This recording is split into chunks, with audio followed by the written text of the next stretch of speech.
Tidak ada satu ayat pun mengatakan Al-Quran itu mukjizat. Saya minta satu ayat Pak Kiai. Kalau ada Al-Quran itu mukjizat, ya tunjukkan. Kalau Muhammad punya mukjizat, itu. Saya bacakan ayat-ayat dalam Al-Quran, pakai Al-Quran sendiri.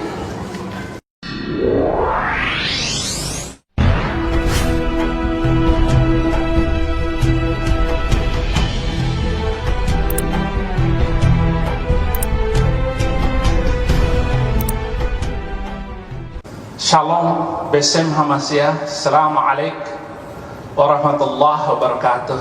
Warabina Isa al-Masih. Terima kasih. Kesempatan ini saya akan pergunakan maksimal. Dari kecil saya Muslim. Ibu saya guru agama di rumah tangga itu, dan saya sangat hormat dengan mama saya. Kelas 6 SD saya baca Injil Perjanjian Baru. Kalau ada ayat yang menyenangkan hati, saya baca keras-keras, mama saya tahu. Kemudian saya bilang, "Mak, saya nggak akan menjadi orang Kristen." "Nanti kamu masuk Kristen." "Catat, Mak, saya akan menjadi pembela Islam paling berani." Kelas 6 tamat, SMP tamat, penasaran di mana sekolah yang mengajarkan Injil. Sambil saya baca banyak buku Hamran Amri, Yusuf Roni, saya benci semuanya. SMA Muhammadiyah di Bima, dapat beasiswa dari pimpinan pusat Muhammadiyah. Kuliah di Solo, ambil jurusan perbandingan agama. Semua agama saya pelajari. Yahudi, Kristen, Islam saya pelajari. Hindu, Buddha saya pelajari. Kuliah itu saya pakai kesempatan saya dakwah ke Klaten, Wonogiri. Tidak kurang 15 orang Kristen masuk Islam. Pendeta saya debat. Malam ketiga dia bilang Islam itu jorok dan kumuh. Saya bilang pada pendeta itu, "Benar pendeta, tapi harus garis bawahi yang jorok dan kumuh bukan Islam, orangnya." Nggak ada orang Islam masuk masjid pakai sepatu. Pendeta itu tidak berkedip memandang saya. "Pak Pendeta, sebelum orang Islam bertemu dengan Tuhan, cuci tangan dulu supaya tangannya selalu berbuat baik, wajah berseri-seri, telinga berpikir dingin." Pokoknya saya jelasin arti wudhu.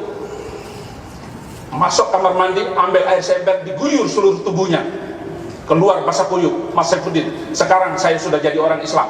Saya bilang, "Bukan begitu caranya Pak Pendeta." "Terus bagaimana?" "Besok pagi datang ke KUA, ucapkan 2 kalimat syahadat, daftarkan nama Bapak di sana." Dilakukannya.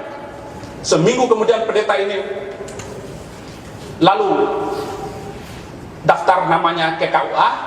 Sebulan kemudian saya diberikan 1 setelan jas karena saya yang khutbah pendeta masuk Islam. Kemudian peninggal di coba dia bahwa orang membuat dia masuk Islam, sekarang sudah jadi orang Kristen. Kasihan dia dulu. Inilah berita sesat yang disahkan orang sesat. Tapi sekarang sudah mendapat kebenaran di dalam Yesus Kristus. Saya bilang kalau ada sepotong ayat, ada Muhammad dalam Injil, saya masuk Islam lagi. Nggak ada satu potong pun. Itu saya pertaruhkan. Saya bukan belajar sembarangan, tetapi saya sungguh-sungguh belajar bahwa tidak ada nama Muhammad dalam Perjanjian Baru maupun Perjanjian Lama, dalam bentuk kata apapun atau rumpun kata apapun. Bapak nanti boleh ungkapkan itu. Kita akan baca ayat sebelumnya dan ayat sesudahnya. Ini tantangan loh Pak Kiai, tantangan.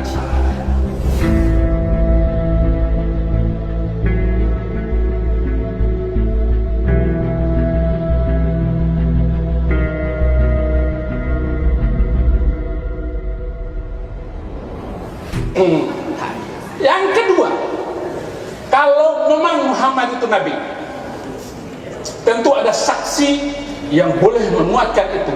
Seperti Musa dituntun ditemani oleh Harun. ada nabi penolong pembantunya waktu itu.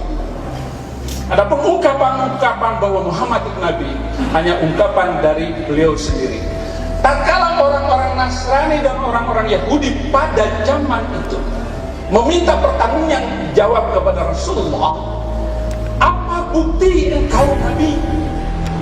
Tunjukkan satu mukjizat. Kalau Muhammad itu adalah nabi, tentu dia menunjukkan ada bukti beliau nabi. Tetapi tidak ada satu ayat Al-Quran pun yang menunjukkan Muhammad punya mukjizat. Kalau ada mukjizat dalam Muhammad, dalam Al-Quran, saya masuk Islam lagi sekarang juga.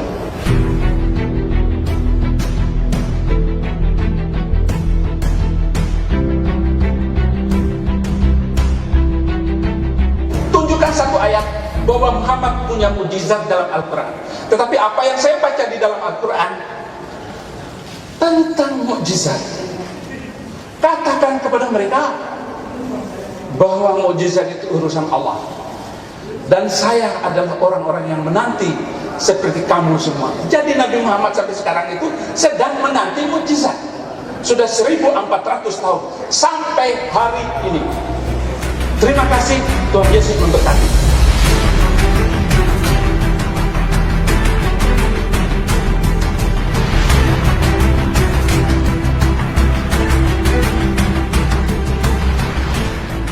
Kalau tidak tahu ini debat ilmiah bukan mempersisikan.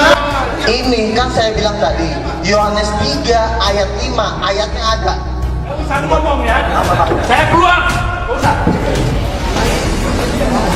Jangan Pak. Jemaat nggak boleh ngomong nanti. Kenapa lama? Ustaz. Pulang. Apa kayak begini? Saya kambing. Pak, kita di sini saling mati Pak. Udah, sabar.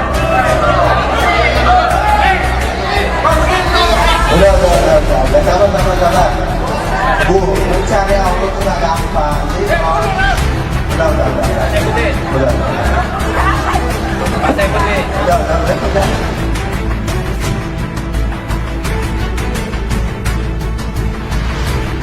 Bu, mencari Allah itu gak gampang. Jadi udah.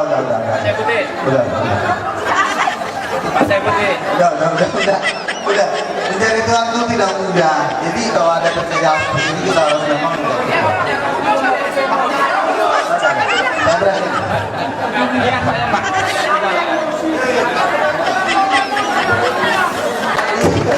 Oke. Baik, tepuk tangan. Bapak Ibu, tepuk tangan.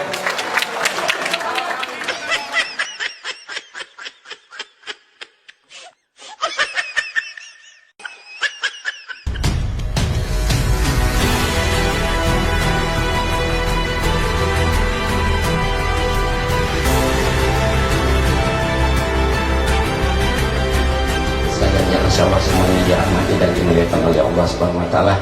Saya kebetulan pembicara terakhir, mungkin bisa porsinya dilebih dikit.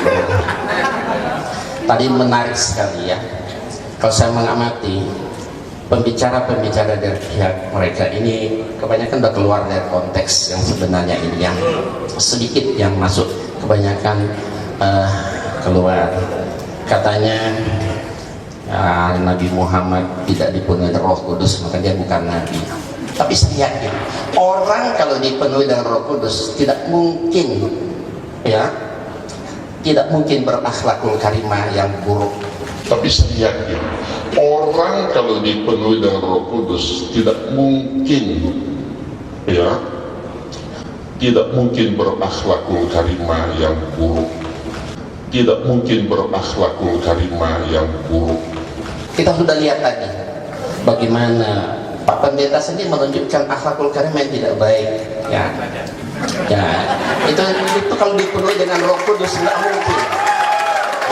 Orang kalau dipenuhi dengan Roh Kudus tentu tidak mungkin berakhlakul karimah. Tunjukkan ajaran kasih sayang, lemah lembut. Bukan seperti tadi. Maksudnya baiklah. Kemudian juga Pak Luga mengatakan seolah-olah tadi Ismail tidak diberkati oleh Allah.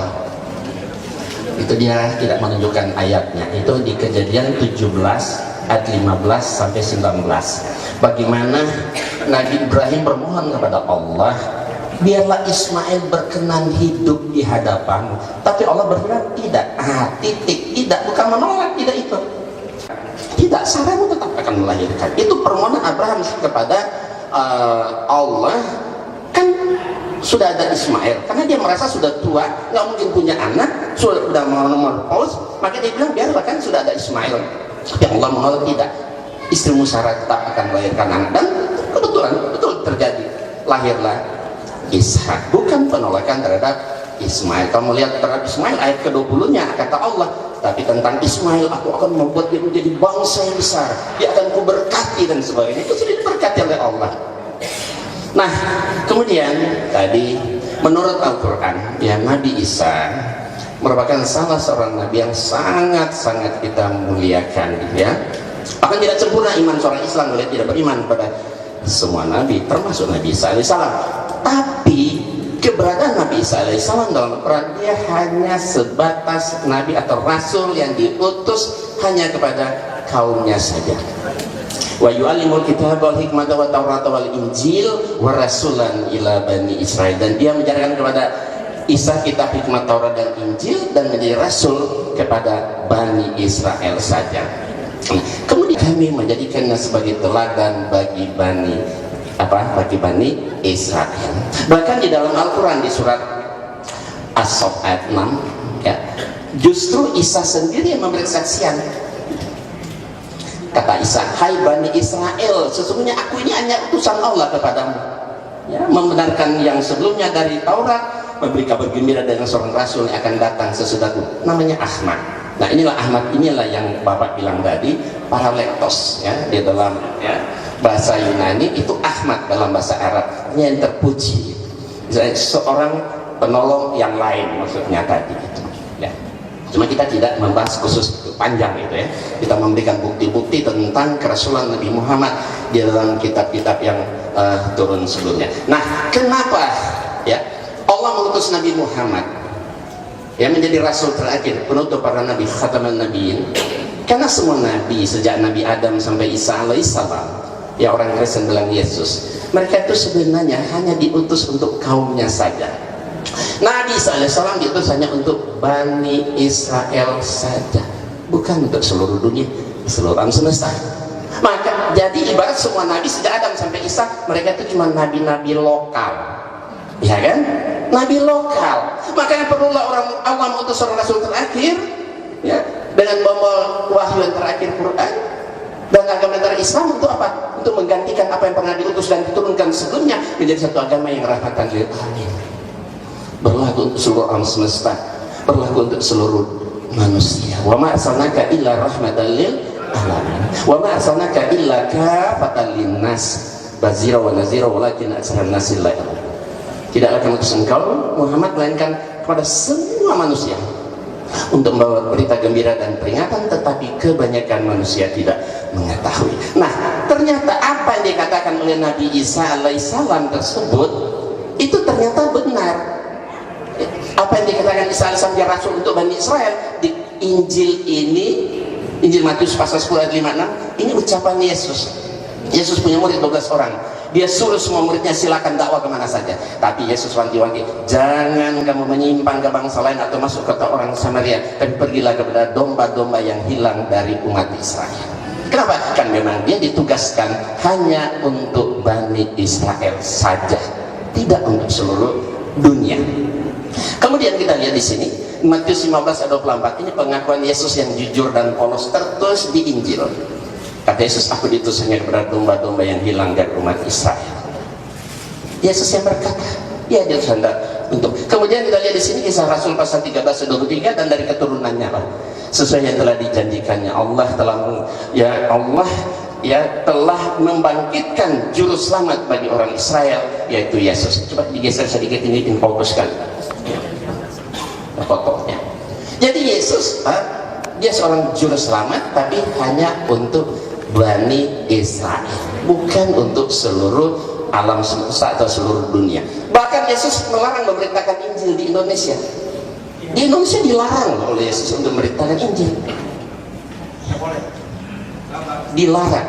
Yesus sendiri, kita lihat di Kisah 16:26 dan 7. Dan mereka melintasi tanah Frigia dan tanah Galatia karena Roh Kudus mencegah mereka untuk memberitakan Injil di Asia. Dan setibanya di Misia, mereka mencoba mereka masuk daerah Bitinia, tapi Roh Yesus tidak mengizinkan mereka. Pertanyaannya, Indonesia masuk Asia enggak? Masuk.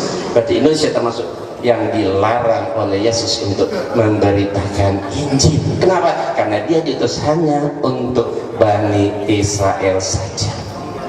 Ya, tidak untuk seluruh dunia, tidak untuk seluruh alam semesta. Tentang Roh Kudus saya kembali sedikit ya. Roh Kudus itu ya, kalau kita sebenarnya kan malaikat Jibril, mereka Roh Kudus itu baru diangkat jadi Tuhan itu tahun 381 Masehi pada konferensi Kalkedon, Mbak ya. Bapak sendiri paling ngerti. Yesus diangkat jadi Tuhan tahun 325 Masehi. Konferensi ini saya Pak ya. Jadi Yesus diangkat jadi Tuhan itu diibaratkan kita muktamar. Manusia mengangkat Yesus jadi Tuhan. Roh Kudus diangkat jadi Tuhan itu konferensi Kalkedon tahun 381.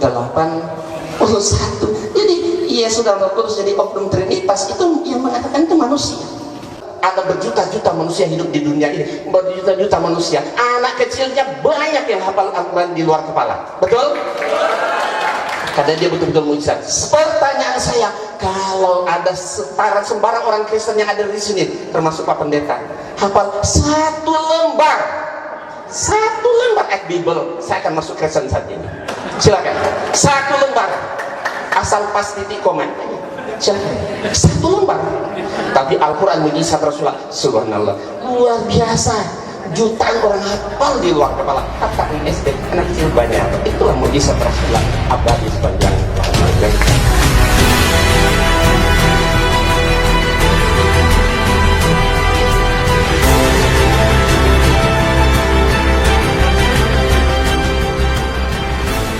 Tidak ada satu ayat pun mengatakan Al-Quran itu mujizat. Saya minta satu ayat Pak Kiai. Kalau ada Al-Quran itu mujizat, ya tunjukkan. Kalau Muhammad punya mujizat, itu. Saya bacakan ayat-ayat dalam Al-Quran. Pakai Al-Quran sendiri. Wa yaquluna la anzala alaihi ayatun mir rabbi faqul innamal ghaibu lillah fantaziru inni ma'akum minal muntazirin.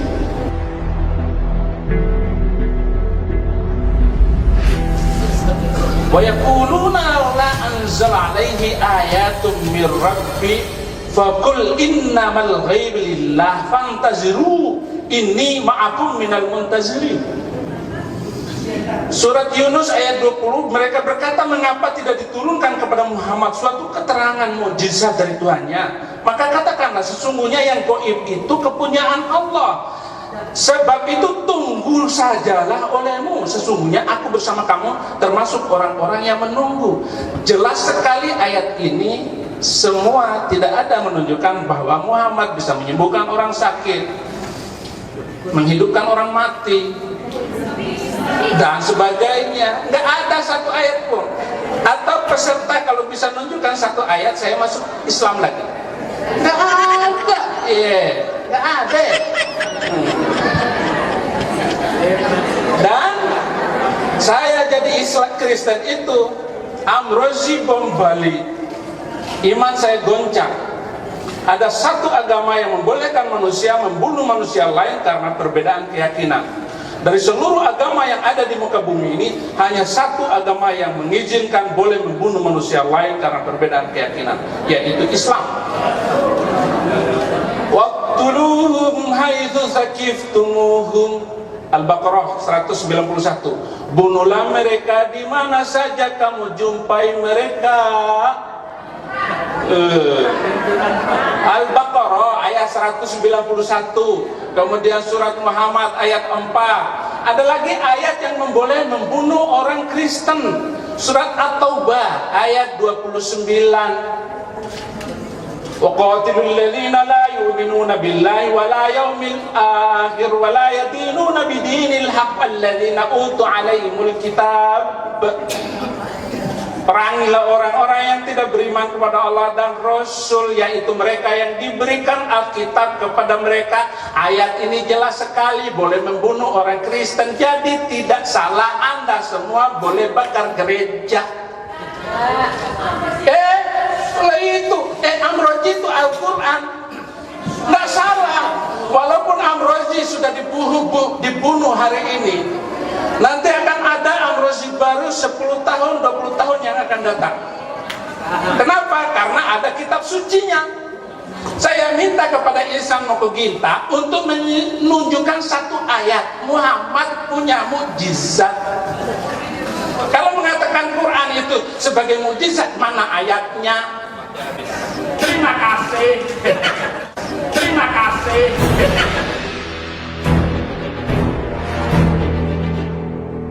Bahkan ada mukjizat Nabi Isa dalam Al-Quran yang tidak ada dalam Bible. Seperti contoh ketika dia bisa berbicara dalam buaya. Tetapi kita perlu ingat, ya, jangan kita bangga-bangga dengan Isa Al-Masih atau Yesus karena mukjizatnya begitu banyak. Mukjizat Yesus yang begitu banyak itu terjadi diiznillah, atas izin. Coba periksa seluruh ayat Quran itu. Nabi Isa bisa menciptakan burung, menghidupkan orang mati, menyembuhkan orang sakit, itu biiznillah. Ada ayat itu biiznillah, atas izin Allah. Yang hebat itu Allah, bukan Yesus. Yesus nggak bisa berbuat apa-apa kalau tidak dikabulkan oleh Allah. Kalau tidak dikabulkan oleh Allah. Banyak ayat Bible Yesus mengaku nggak bisa berbuat apa-apa. Ya, Yesus ketakutan sama malaikat. Ya kan? Kenapa? Karena dia manusia. Dia bukan nabi. Jadi semua mukjizat Nabi Isa semua terjadi atas izin Allah. Sesungguhnya aku ini Allah, maka sembahlah aku saja. Itu yang saya tanya. Tapi kan tidak ada ayat seperti itu. Kalau ada, saya kan masuk Kristen juga saat ini. Tapi memang itu tidak ada. Nah, kalau masalah membunuh tadi, kita lihat. Ini ayat Bible. Siapa yang menyuruh menumpas? Tumpaslah, jangan ada belas kasihan, bunuh semuanya. Laki-laki, perempuan, harta anak kecil menyusul, disuruh bunuh sama Allah. Inilah saya bilang ajaran teroris, sadis, benis, biadab. Teroris itu semua tertulis di Bible, bukan di Quran. Saya heran. Surat Muhammad ayat 4, beliau menunjukkan surat Muhammad 4. Tolong dibaca Pak Ustadz dengan Pak Pendeta, hati-hati. Itu ada di kurung. Ya, apabila kamu bertemu dengan orang kafir di medan perang, itu dibuang, maka pancunglah batang leher mereka. Jadi boleh kita membunuh, tetapi terhadap orang kafir, dan itu pun di medan perang. Bukan asal orang ketemu orang Kristen bunuh. Kalau ketemu orang Kristen bunuh, biasanya kita bunuh mereka semua kan? Enggak. Ayat itu coba baca dalam kurung di medan perang. Yang namanya ketemu orang kafir di medan perang, masa tebas leher kita? Kan kita bunuh, kita dibunuh. Tapi kata Allah di ayat sambungannya itu, tawanan itu kamu boleh bebaskan. Tapi kalau ini mana tadi? Lo bilang? Oh, ya. Tapi kalau tadi ini apa? Bunuh semuanya, tumpas semuanya, jangan ada belas kasihan, bunuhlah semuanya, anak-anak maupun perempuan, ya, bahkan anak menyusul, lembu, semua binatang juga harus ditumpas, dibunuh tanpa belas kasihan. Kok ini bergeser ya? Itu kali. Itu fokusnya kurang geser.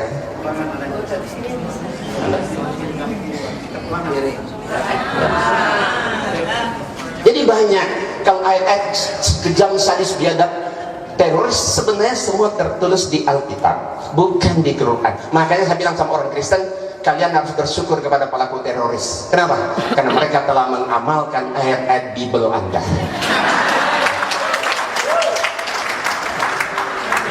Kata orang Kristen, oh ini kan perjanjian lama. Memang Tuhannya di perjanjian lama, perjanjian baru beda. Sama. Kalau Yesus itu Tuhan, ganti sekarang. Beginilah firman Tuhan, ganti ya. Beginilah firman Yesus. Berarti Yesus yang nyuruh kan? Bunuh, tumpas semua, bunuh semua, anak laki-laki maupun orang menyusul, bunuh. Yesus yang nyuruh berarti kan, kalau Yesus itu Tuhan kan? Ya. Ayo, silakan. Kita gantian, Nas. Apa yang terbayang? Apa yang terbayang kalau Yesus Tuhan ya? Kita lihat. Nah, bagaimana bayangan kita kalau Yesus itu Tuhan ketika Yesus baru lahir?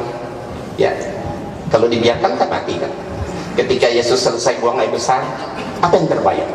Ketika dia masuk toilet, ketika dia lapar, ketika dia sedang membantu bapaknya sebagai tukang kayu, kira-kira apa yang terbayang kalau Yesus itu Tuhan? Dia sangat merendahkan Yesus kalau dia sebagai Tuhan, tapi kalau dia sebagai Nabi, anak Maryam, wajar, wajar.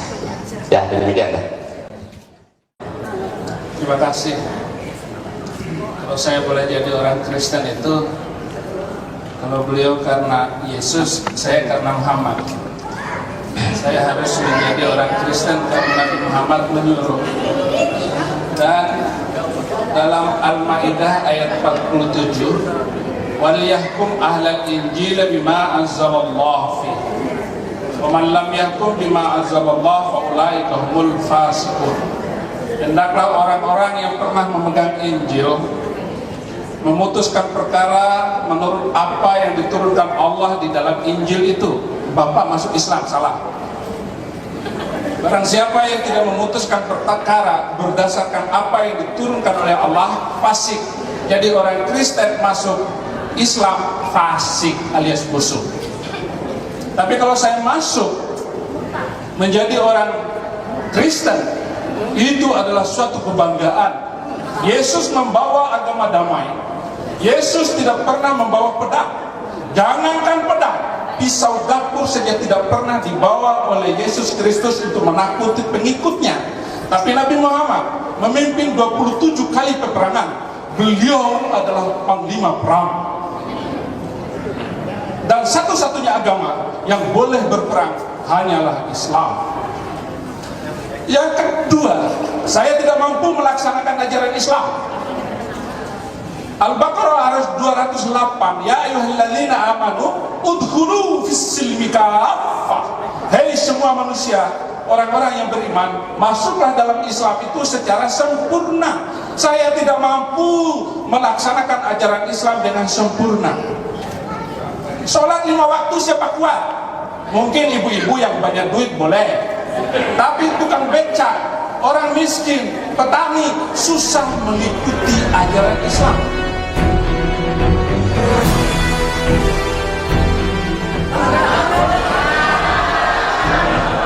Oke. Dalam Al-Maidah ayat 44. Salam gitu. Ayat 44. Barang siapa yang tidak memutuskan perkara berdasarkan hukum Allah, maka mereka adalah kafir. Saya sampai sekarang tidak mampu melaksanakan ajaran Islam dengan sempurna karena hukum Allah harus ditegakkan. Al-Maidah ayat 38, "Wasyariku wasyarikatu faqta'u awdiyahuma." Orang pencuri laki dan pencuri perempuan, potonglah tangan keduanya. Sampai hari ini hukum Islam tidak bisa berlakukan, apalagi di Indonesia. Saya masuk dan mengikuti ajaran Yesus Kristus yang telah memaafkan semuanya, mengampuni semuanya. Ada wanita yang berzina, diampuni dan dilepaskan. Tetapi pada zaman Nabi Muhammad, seorang wanita yang berzina dirajam sampai mati.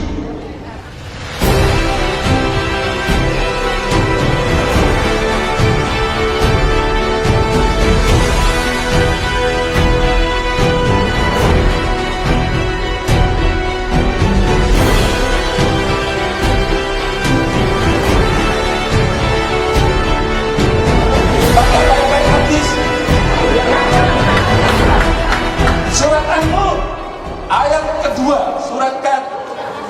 Jadi harus diberlakukan hukum Islam itu. Kalau sekedar sholat jengkang-jengking 5 kali gampang. Kamu sholat sampai hitam jidat pun nggak apa-apa, nggak ada yang marah. Tetapi kalau hukum potong tangan berlaku, hebat. Terima kasih. Baiklah tadi beliau menyampaikan tentang potong tangan, hukum Islam gitu. Di Indonesia tidak mungkin menerapkan potong tangan bagi kamu koruptor atau pencuri atau apa. Kenapa? Karena di sini bukan negara Islam dan syariat Islam belum diterapkan. Kalau di Arab Saudi betul-betul dipotong, tapi untuk memotong tangan itu tentu ya ada dilihat dulu kerugiannya sebesar berapa besar, merugikan banyak orang, baru ada hukum itu diberlakukan. Nah, Kalau di Indonesia berlaku hukum Islam, ya pasti kisos itu harus juga diberlakukan. Tapi kenapa tidak diberlakukan? Karena negara kita bukan negara Islam. Nah, masalah surat Al-Maidah 44, 46, 47 kalau nggak salah. Wa lam yakum bima anzalallahu bahwa humul kafirun fasikun zolimun. Itu kan ada 3. Kalau apabila kalian tidak harus yang pada Alkitab itu harus memakai hukum sesuai dengan di Injil itu. Kalau tidak, jadi zolim, kafir, ya dan sebagainya. Jadi itu hanya berlaku untuk Bani Israel. Jadi kalau di Indonesia berlaku syariat Islam, orang yang tidak mau ya pakai aja hukum itu. Bagaimana syariat Injil? Orang yang mencuri sama juga, ya kan, dipotong, bahkan dibunuh. Orang membunuh dibunuh, gigi ganti gigi, mata ganti mata, ya nyawa ganti nyawa. Itu juga kan banyak di Alkitab tentang kisah seperti itu. Nah, kalau kita lihat pertanyaan dari jamaah. Ya. Mas, kalau kita lihat justru ayat yang membunuh dengan pedang itu di Alkitab itu ratusan, banyak sekali. Coba kita lihat, Tuhan menyuruh masing-masing membunuh temannya, tetangganya, bahkan supaya dapat berkat. Supaya dapat berkat Allah, kita harus bayar dengan jiwa anak laki-laki saudara kita supaya kita dapat berkat. Apakah ya supaya dapat berkat Tuhan kita harus bunuh saudara kita laki-laki, ya anak laki-laki kita, tetangga kita, teman kita? Ini ajaran apa? Ya, ini ajaran apa? Betapa sebenarnya ada di Al-Quran kan nggak ada ajaran-ajaran seperti ini. Pertanyaan terakhir tadi Pak Insan, Ya. Bagaimana hukumnya ketika orang Kristen pura-pura masuk Islam menyusup, Islam pura-pura masuk Kristen menyusup? Bagaimana etika beragama dalam konteks itu? Ya kalau dia berpura-pura, ya tentu kita harus cegah. Kalau kita tahu kita harus usir, keluarkan, ya karena di sini tidak berlaku syariat Islam, ya tentu saja tidak harus dihukum pancung atau dibunuh dan sebagainya. Tapi kalau kita tahu dia berpura-pura, ya kita harus cegah, ya kan? Karena itu mungkar, ya kita harus cegah dia, keluarkan dari Islam dan sebagainya. Begitu juga tentu sebaliknya, karena memang banyak orang-orang Islam yang ada orang Islam juga yang masuk ke Kristen, orang Kristen juga ada juga yang menyusup ke orang Islam. Ya banyak, teman-teman saya juga ada beberapa yang bekerja seperti itu, tapi masuk ke sana dalam rangka apa? Ya kan, dia ingin mengetahui lebih jelas, tahu tentang apa di Kristen. Orang Kristen juga begitu kan. Nah itu kan usaha-usaha untuk membongkar rahasia dari setiap agama. Apakah betul Islam dan Kristen selamanya tidak akan bisa diketemukan? Insya Allah bisa, kalau menurut saya. Insya Allah bisa, asal satu modal saya, jujur. Itu saja. Kalau saya siapapun orang Kristen mau jujur ketemu saya, insya Allah sekali ketemu pasti dia kalah.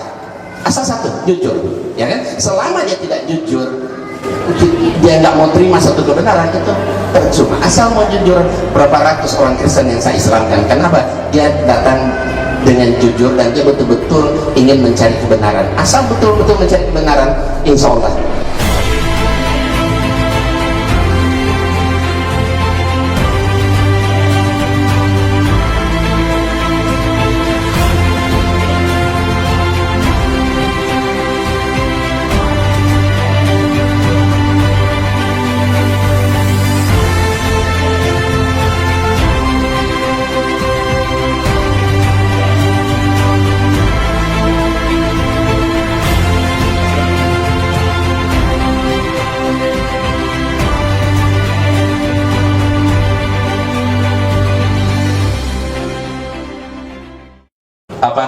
Pembicara dan juga antusiasme audien saya agak biarkan biar ada dinamika yang berbeda dari biasanya, tetapi lebih kurang dari itu semua sesungguhnya kita bisa jadikan semua ini untuk masing-masing, baik para pembicara, saya sebagai moderator, panitia maupun Bapak Ibu. Ambillah ini hikmahnya, renungkan.